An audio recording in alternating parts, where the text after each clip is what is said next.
Nzambe abosa na rate mutu akanisaka mosala na ye na yango yo papa mama elenge ozalaka na mbongo na yo okena kobwaka ngo na ba hotel na ba boîte na bukamba buzoba tala occasion oyo Nzambe akoko pambola yo yango oyo achat parcelle ya ACK Mongafula soki o contribuer na likambo oyo ndimelanga ke okobosa na te oyo Nzambe akosalela yo yo na libuta na yo ozwi ba détail na élément oyo.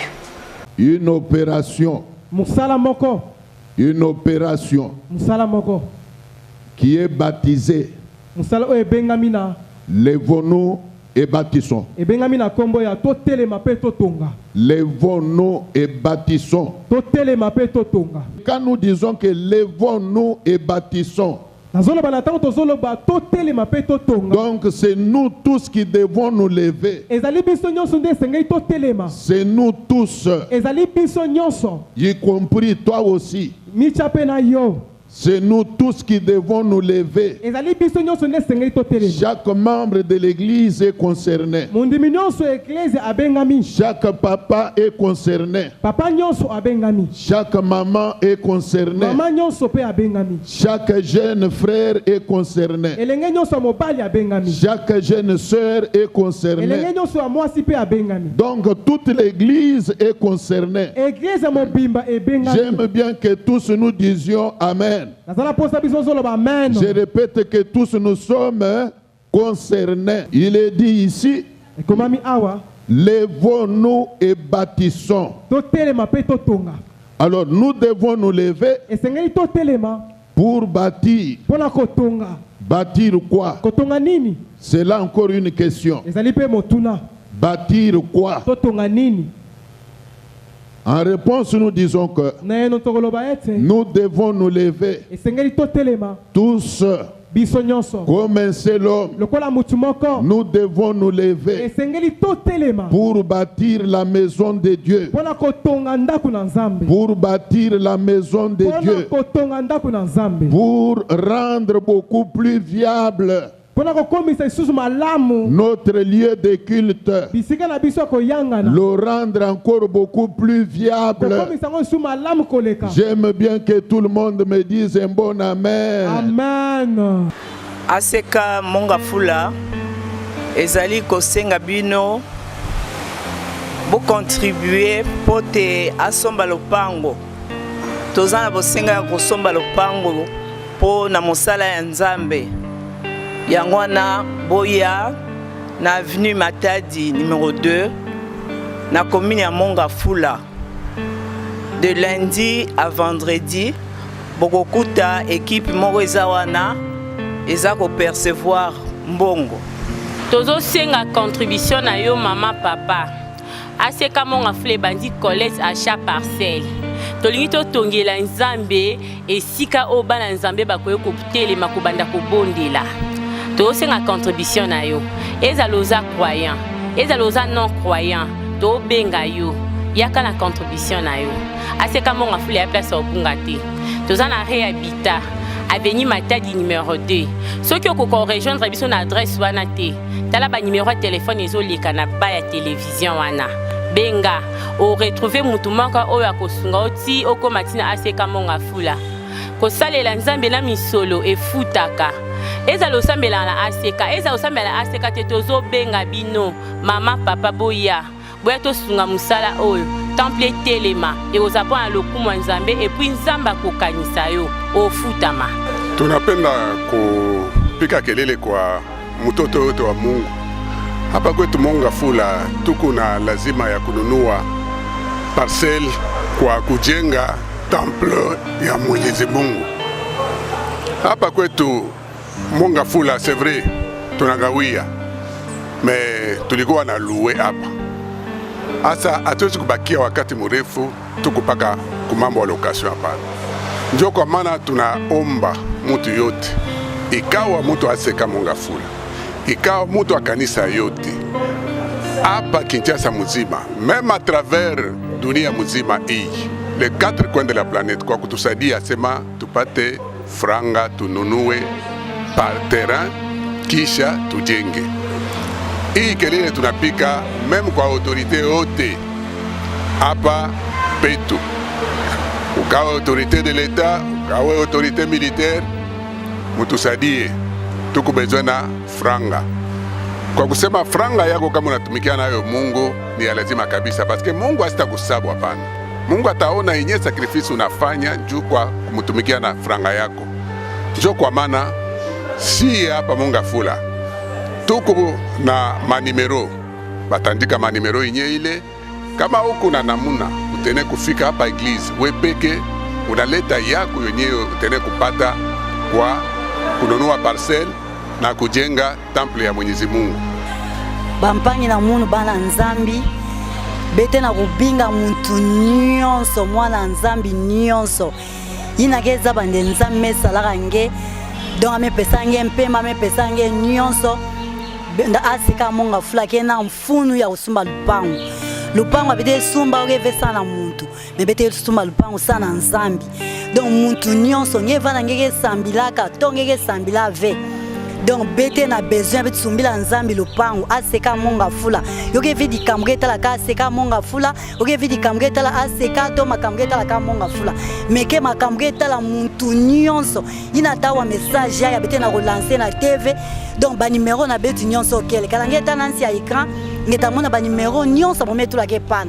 Donc quand ngeke na mfuna ko contribuer na mbongo nyonso ngeke na yo ngeke mona de 20 malanga na problème na munyai metambula mingi murezo sa vraiment aide murezo ayove malanga na ndila ka ngeta baka mbongo na ngeina angeta pesa sana nzambi nzambi ta salanki nzambi ta yundula nge mpi nzambi ta pesa solution na problème na nge.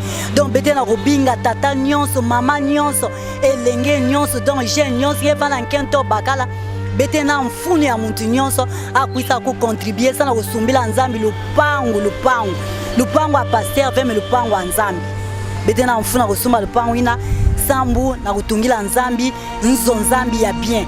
Donc kanange pesa mbongo nange mbasi kanange tavana problem nge tula makuluka na ntoto mabolongo nange na ntoto nge bana kubela nzambi ta salanki nzambi ta yindula nge na mbongo nange ange me pesa sana kusumbila lupangu. Il y a une interpellation pour tous les enfants de Dieu, l'église locale, y compris tous les enfants de Dieu partout où ils sont. Il y a une nécessité pour notre église de payer sa propre parcelle, puisque non seulement que ça fera de l'honneur pour le Seigneur, puisque quand vous lisez Agé, vous comprenez comment Dieu reproche au peuple de Dieu de ne pas nécessairement se contenter de leur propre maison, plutôt avoir les soucis permanents de construire la maison de l'Éternel. Alors c'est sur ce point-là où nous insistons que c'est un message qui est tombé vite. Nous savons que l'évangile est gratuit, mais tout ce qui parle de l'évangélisation, comment promouvoir la vie chrétienne, comment appeler les gens à changer de vie, à devenir enfants de Dieu, comment fonder l'église. Et ça nécessite nécessairement l'énergie, le temps et les moyens financiers, matériels et consorts. Pourquoi aujourd'hui, Papa évêque que je bénis a insisté sur ce point-là, afin que nous, l'église locale de Mongafula, de ACK, puisse avoir sa propre parcelle et y construire. Donc c'est un appel que nous lançons à tous les enfants de Dieu, puisqu'à chaque fois quand ces messages, les messages de la construction du temple, dans toutes les églises, de tous ceux qui confessent Jésus-Christ comme le Seigneur, nous intervenons, même matériellement, financièrement. Mais lorsqu'il s'agit maintenant de notre propre église ici, outre que nous lançons le message à tous les enfants de Dieu, à tous les serviteurs de Dieu, tous les disciples du Seigneur Jésus-Christ dans l'église locale de l'ACK Mongafula, nous étendons à tous les autres églises de l'ACK, toutes les autres communautés chrétiennes, puisqu'à chaque fois que nous intervenons aussi ailleurs, lorsqu'il s'agit de la construction du temple, nous voulons que le Seigneur touche le cœur de chaque enfant de Dieu, afin qu'il contribue. Toujours dans les cambo et lancement et achat parcelle, il y a ACK Mongafula, Boyo Kapé, le représentant légal adjoint, il y a grande communauté ACK responsable, il y a église ACK Mongafula, il y a PA Beta qui s'était natina na yango. Bon, modalité, d'abord, tu as kotalisa bateau, que bibliquement parlant, opération to lancée, ezali kotala mutu nyonso fois même participation na ye selon ba besoin et ba possibilité kozala na yango nyonso il faut même contribution na ye to beti sete ko talisa que ezali makambo na mesana ko yebisa batu que makambo ya église ka mutu esilisaka yango do eza pe likambo etelemeli biso église kotika l'éternellement ko futela te il faut pe église ezo esika na yango. Donc modalité ezali qu'on va procéder par des cotisations, c'est-à-dire que chaque membre de l'église a même une contribution na ye selon la possibilité na ye. Ce qui to lekisi message na média lokolo siko to zolba na télévision ezali pona kotalisa ke ezali kaka ya bana seka monga fulate soki to lobito sombe lupango ya nzambe. Donc ezali likambu mutu nyonso ya zolanda ngai ndenge na zolobao ata sambelaka na aseka monga fulate akoki pe koya na contribution na ye kosunga pe biso kotia pe mwa mbongo na ye na likambo toza na yango église ezo esika na yango église ezo lupango. Donc ezali kaka ya bana seka monga fulate mutu nyonso ya sambelaka koki pe ko contribuer. Modalité d'abord ezali ke batu bakoya na contribution à main propre baye na yango bapesi na uti koloba na église que totie équipe en permanence équipe wana ebanda kozala na église à partir ya 8h kino 20h. Donc tangu mutu azoya tuni kaka na lingina kutana bandeko baza chargé na opération achat parcelle bakolakisa ye bureau na bango bakoyamba ye apesi contribution basalile mwa reçu apesi ye.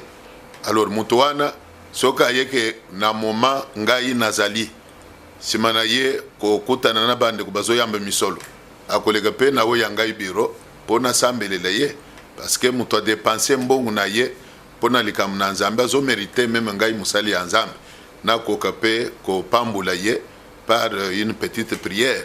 Ce que c'est que mutoye na moment ngana zate ba kopese quittance wana okoye langa yango mukolo yo kozwata oyo moninga na bureau olakisi quittance ya que papa na lekana kikuna na tiki mwa contribution na ngai na yo sambela nga to sambela. Voilà un peu modalité to utaki pe koloba que kaka na compte ya modalité ndenge uti ko tuna modalité c'est comment to koloba que to kufungula ba compte bancaire parce que ezali na batu misusu akosa le virement bancaire, c'est-à-dire longoli mbongo na compte ya ya na compte ya église toko sala compte bancaire toko ya ko publier numéro wana batu bakoyeba banque na numéro ya compte et puis lisusu trobi likambu ya ba M-Pesa, Airtel Money, Orange Money, toko ya pe ko communiquer ba numéro wana pe lokola pour le moment M-Pesa est déjà opérationnel. Ezali 081 814 97 90 081 814 97 90. Donc mutu alingi contribuer contribution na ya kotia na numéro wana kita kubakisana mwa message ya kengai mama mambweni na tindi contribution na achat parcelle et kosunga biso tangu tokoyamba message texto ya M-Pesa toyambi na testo tindi wana toko kape kosambela pona yo kenzambe oyo yo osaleli dépense wana apambula yo. Donc numéro Airtel Money ezali pe déjà opérationnel ezali 099 99 43 560 099 99 43 560 mutoko kipe ko kotinda contribution na ye na nzela ya Airtel Money sima ya kotinda contribution abakisi mwa testo ngai papa André na tindi contribution na ngai na opération achat parcelle ya église et kosunga biso tosambela pona papa André toko ya pe ko fungola numéro ya Orange Money parce que jusque là tozana 3 réseaux wana nde esali quand même que bazo possibilité ya kutambwisa mbongo na nzela ya ba téléphone. Donc voilà un peu à peu près comment to kozala organisé.